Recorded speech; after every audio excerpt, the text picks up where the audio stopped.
Hi everyone, welcome to our Hot Topic Growth Mindset presentation for Education 590 with Professor Decker. Our group consists of Krista Chapa, Yvette Vasquez, and Marcela Navarro.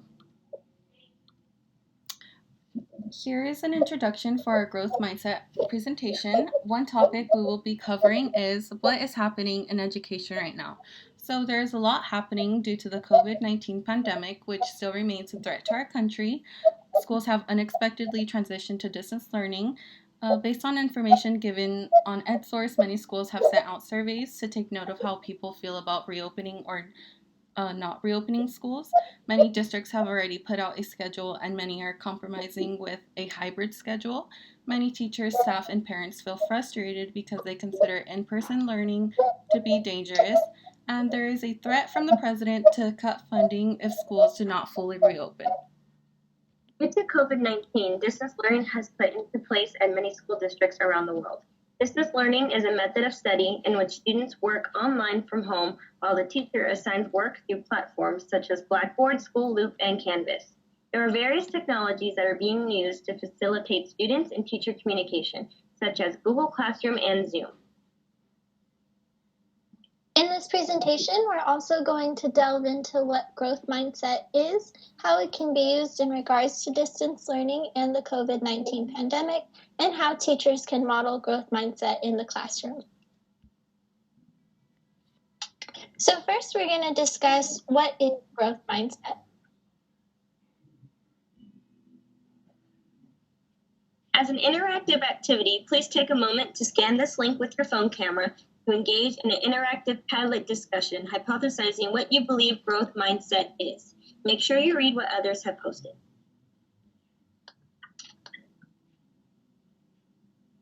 So in a growth mindset, people believe that their most basic abilities can be developed through dedication and hard work. Brains and talent are just the starting point. This view creates a love of learning and a resilience that is essential for great accomplishments. So from a teacher's perspective, it's all about praising effort rather than intelligence, and about praising the process rather than the person. So what is the student doing to learn rather than what is the student already knowing or coming to school knowing? So one of the biggest differences between a fixed mindset and a growth mindset is challenges. In a fixed mindset, teachers or students generally avoid challenges because they want to show what they already know. And in a growth mindset, they welcome challenges, they embrace challenges because it's again about that love of learning rather than the knowledge that they have already. So here are a few examples of some growth mindset statements that teachers and students can use in their lives. So for example, instead of saying, "I'm not good at this," you can say, "What am I missing?" Or "I just can't do math. I'm going to train my brain in math." And a lot of it has to do with your attitude. So it's not saying that you're going to give up. It's saying that you're going to use other strategies to accomplish whatever it is that you're trying to do. Number 2 is how do students continue to be supported in order to develop a growth mindset while working online due to COVID-19. Working completely online is a new concept for many teachers. Therefore, it's important to identify key principles to follow that allow students to work through this new and challenging way of learning. In the article titled, "Using Motivational Designs to Teach Screencasting in Online Teacher Education Courses," the authors provided examples of how to incorporate 5 supported motivational design principles to implement via distance learning to promote a positive response from students. These principles can be implemented into distance learning to enhance a growth mindset and student motivation. Here are the 5 motivational design principles listed below, along with examples of how to apply them in online assignments. So first is support competence through well-designed instruction, challenging work, and informational and encouraging feedback. This can be applied to online assignments by modeling online platforms for students and providing feedback from instructors and classmates. The second one is that students support students' anatomy through opportunities for student decision and direction. An application would be letting the student choose a topic, and students get to choose what software and partners they get to use for the assignment. Number 3 is select personally relevant, interesting activities that provide an active involvement.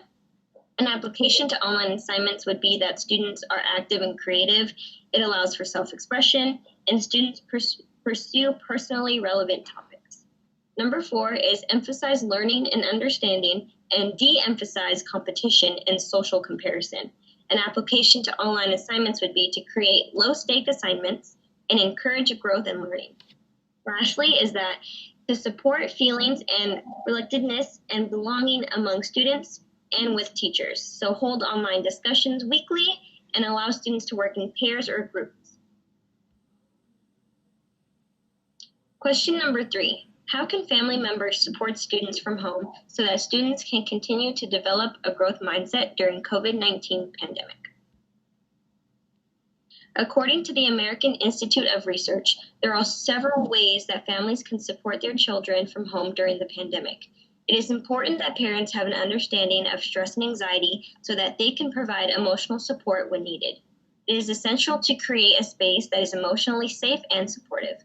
Other ways family can support students from home include helping your child to become actively engaged in learning, introducing flexibility into where, when, and how your child learns, finding ways to build in connections, and making time to have fun and go outside. Here are some things you could do. Dialogue with your children and discuss their weekly learning schedule and assign tasks. You can set goals with your children, encourage them, and celebrate accomplishments. Lastly, establish a supportive learning environment at home and peer support among siblings. We interviewed an early childhood specialist from East Heritage Elementary School in the Etiwanda School District and asked her, how can parents support their child from home so that students can continue to develop a growth mindset during the COVID-19 pandemic? She responded that it's very important for parents to keep track of students' assignments, whether that's logging into School Loop or Blackboard or whatever platform the school is using, and also encouraging students to do tutoring sessions when available and continue that communication with teachers for suggestions on how they can help their child develop a growth mindset. She responded that schools should educate parents on growth mindset and have them implement it on other aspects of life beyond schoolwork. For example, if your child is learning how to ride a bike, you can say, you can't ride a two-wheel bike yet, but we can work on it. Or they can also model it in their personal lives. So if they're trying to bake something, I'm going to make banana bread. I've never done it before, and I don't know how to yet, but I can learn. So it's all about modeling for your child and showing parents how to do so. So here is a quick parent's guide to growth mindset. Again, you're wanting to praise the effort and the strategies and the process rather than the person. So you don't really want to say that, oh, good job, you're very smart. You want to say, good job for using the strategies. I'm proud that you are working hard for that. So here are a couple more examples. Again, the power of saying yet. So you can't do this yet, but you can work on it. Again, it's about growing rather than being fixed on what you already know. Acknowledging your failures and mistakes and learning from the mistakes. You can learn from your mistakes. Mistakes help you improve. Let's see what other strategies you can try. And just reflecting on your own mindset. So be mindful of your own thinking and of the messages you send with your words and actions. So the parents want to practice growth mindset so that the students can do so as well. So moving on, the next guiding question is, what will growth mindsets training entail to ensure educators are adequately progressing towards a growth mindset? So according to the article, Teacher Seize on Growth Mindset but Crave More Training Due to the COVID-19 Pandemic, there is a high demand for the growth mindset. The article also goes on to mention how teachers that take on growth mindset experience higher job satisfaction. Schools provide a model of support for their teachers by allowing lots of room for encouragement and opportunity to growth, which is what the growth mindset is all about. In certain trainings, according to the article, teachers are asked to simply practice complimenting one another on their work and sharing insight in regards to how they tackled certain challenges they faced in or outside of the classroom.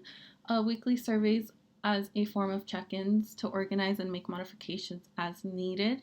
So surveys provide transparency and accountability. which help them make necessary changes to keep striving towards the growth mindset.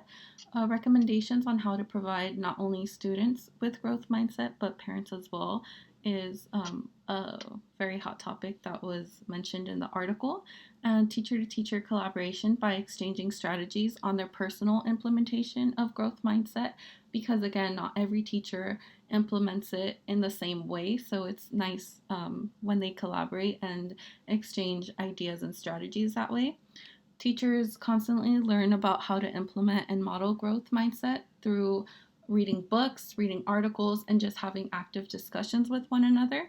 And also, some districts have implemented a new teacher induction program, which includes summer training, again, specifically for growth mindset, as well as following up with a mentor for the first years in the classroom, obviously for a new teacher, and district-wide training so that teachers across all school sites can essentially be on the same page. And then here below, there are listed free online resources for teachers. So due to the pandemic, there may be budget cuts for certain programs or simply not enough trainings offered. Below, there are free evidence-based professional development programs to help teachers learn about growth mindset and how to use it in their classrooms. So the first one is called Minds Kit, and it is 5 sessions. It can be used by parents and teachers, and they just simply learn more about growth mindset, how to teach growth mindset. They give them specific growth mindset scenarios, and they normalize mistakes, which is an important process of growth mindset. And then the next stated resource is provided on Allison.com, and it takes 3 to 4 hours to complete. There are 10 modules, all based on growth mindset, and they include self-reflection on your own practices, as well as learning new techniques and strategies, and they help teachers create an action plan. The last resource provided is on PERTS.net, and they are specifically only for high school. There are 2 30-minute sessions. They include survey questions, short reading passages, and brief reflection exercises. So the next guiding question is, how does a growth mindset impact students' learning for students with disabilities?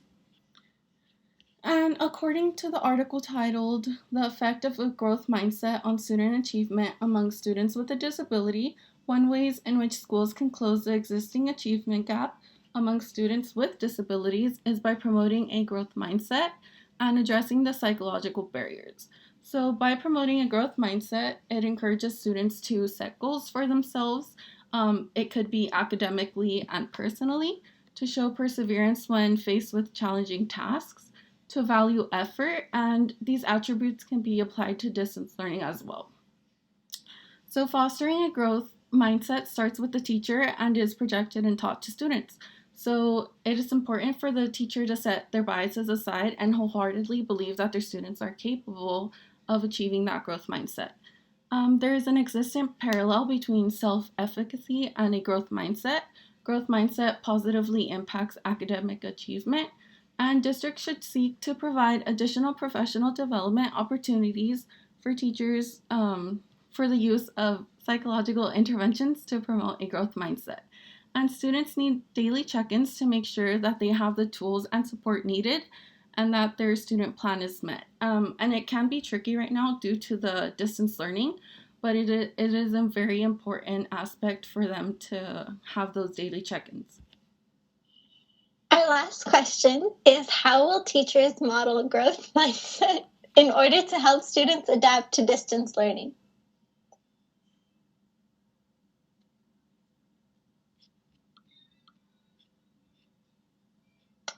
According to Dr. Rory O'Neill Schmidt from the University of Southern California, he suggested that these 3 steps help teachers model growth mindset. The first step is set the stage, create psychological safety. This includes weekly check-ins with students through online video conferencing and making sure that everyone's voice is heard in these videos. So it doesn't necessarily have to be about the academics. It could be just about how their life is going or how they've been impacted by the pandemic to create that psychological safety. The second part is play the part, demonstrate resilience. So using personal narratives, admitting mistakes, and describing learnings. Again, these student discussions have to develop critical thinking and problem solving skills, bringing in how the pandemic has impacted them, and allowing yourself as a teacher to be vulnerable when telling the class about your experience in order to build trust and deepen connections in an online learning setting. Based on your level of comfort, you should share how you've developed a new skill or found a new hobby to encourage students to do the same. And the last step is inspire the players, emphasize effort, and provide opportunities for growth. So, encouraging self reflection and discussion, how they've been impacted by the pandemic and how they're learning to overcome or ways that they've tried to deal with what's going on. And lastly, we have this slide saying some examples of how you can implement growth mindset talk in the classroom. So for students, instead of saying, I'm not good at this, what am I missing? I made a mistake. Mistakes help me learn. My friend can do it. I will learn from them. So it's about shifting that attitude towards, I can't do this, to I can't do this yet. How can I help myself do this?